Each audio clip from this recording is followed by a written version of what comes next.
शुभकामनाएं। माँ करवा आप सभी के सुहाग को लंबी आयु प्रदान करे। सुख, सौभाग्य और समृद्धि से आपका परिवार सदैव भरा रहे। ऐसी शुभकामनाओं के साथ आइए सुनते हैं करवा चौथ की पौराणिक कथा। बहुत समय पहले की बात है। एक साहूकार के 7 बेटे थे और उनकी एक बहन करवा थी। सभी सातों भाई अपनी बहन से बहुत प्रेम करते थे, यहाँ तक कि वो पहले उसे खाना खिलाते और बाद में स्वयं खाते थे। एक बार उनकी बहन ससुराल से मायके आई हुई थी। शाम को भाई जब अपना व्यापार व्यवसाय बंद कर घर आए तो देखा उनकी बहन बहुत व्याकुल थी। सभी भाई खाना खाने बैठे और अपनी बहन से भी खाने का आग्रह करने लगे, लेकिन बहन ने बताया कि आज उसका करवा चौथ का निर्जला उपवास है और वह भोजन सिर्फ चंद्रमा को देखकर उसे अर्घ देकर ही खा सकती है। क्योंकि चंद्रमा अभी तक नहीं निकला, इसलिए वो भूख प्यास से व्याकुल हो उठी है।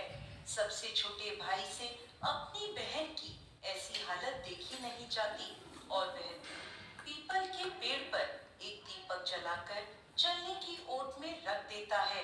दूर से देखने पर ऐसा प्रतीत होता है कि जैसे चतुर्थी का चंद्रमा उदित हो रहा हो। इसके बाद भाई अपनी बहन को बताता है कि चंद्रमा उदय हो गया है, तुम उसे अर्घ देने के बाद भोजन कर सकती हो।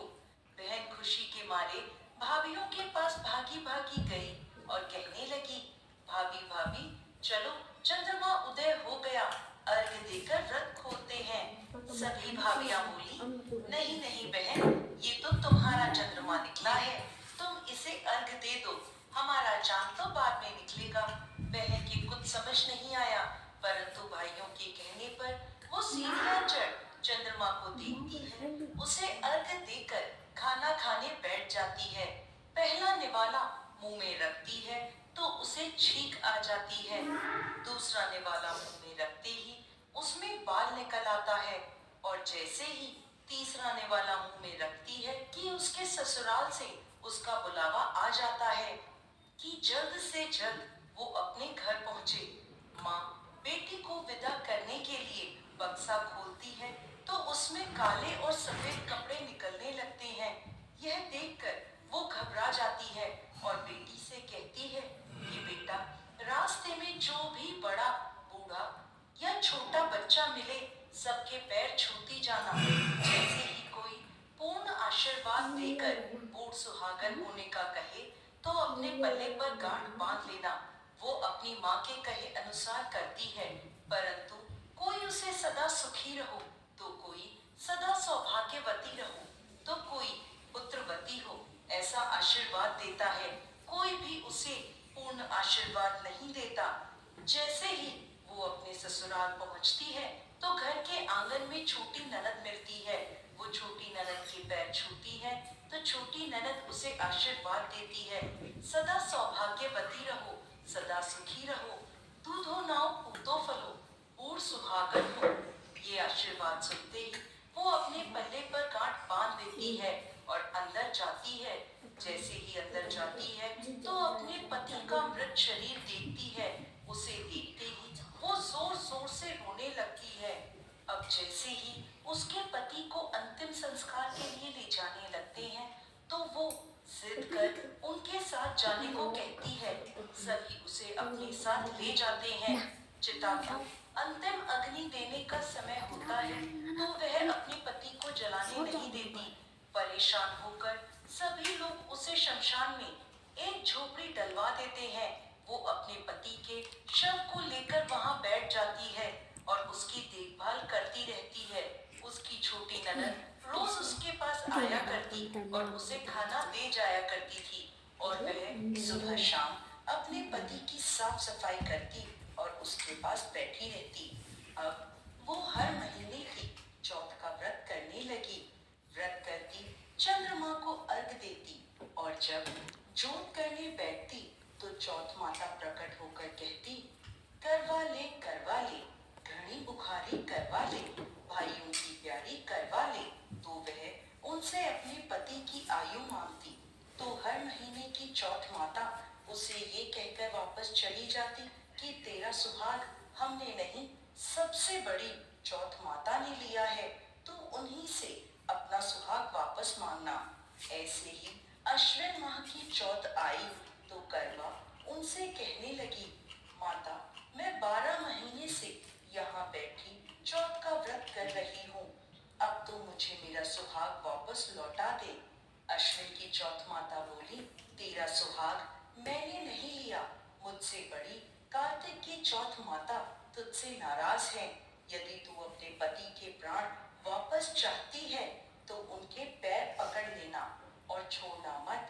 16 श्रृंगार का सारा सामान तैयार रखना। ऐसा कहकर अश्विन की चौथ माता अंतर ध्यान हो गई।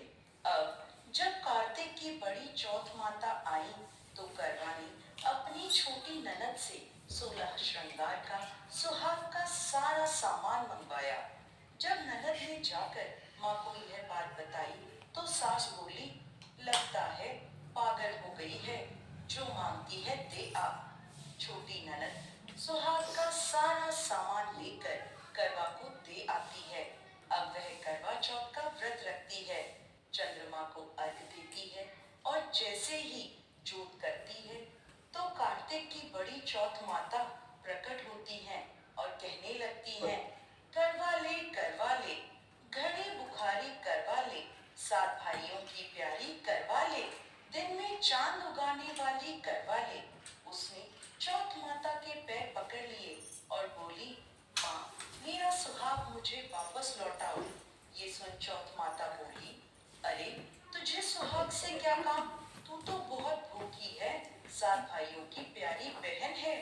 इस बात पर करवा कहने लगी, नहीं माता, मुझसे बहुत बड़ा पाप हो गया, मेरे सुहाग को मुझे लौटा दो। मैं आपके पैर तब तक नहीं छोड़ूंगी जब तक आप मेरा सुहाग मुझे वापस नहीं लौटाती। यह सुनकर चौथ माता ने करवा से एक एक कर सुहाग का सारा सामान मांगा और करवा उन्हें सारा सुहाग का सामान देती गई। तब चौथ माता उससे कहने लगी, तुझे जरूर व्रत करने की सारी विधि कोई समझा कर गया है। तो करवा कहने लगी, माता, मुझे तो हालात ने सब कुछ समझा दिया, आप बस मेरा सुहाग मुझे वापस लौटा दे। तब चौथ माता ने अपनी आंखों से काजल निकाला, उंगलियों से मेहंदी, मांग से सिंदूर और इन सब को करवे में घोल दिया और उस जल से उसके पति को छींटा लगाया। छींटा लगाते ही उसका पति जीवित हो गया। जाते जाते चौथ माता उसकी झोपड़ी पर लात मार दी, जिससे उसकी झोपड़ी महल में बदल गई। करवा के सब सुख आनंद हो गया।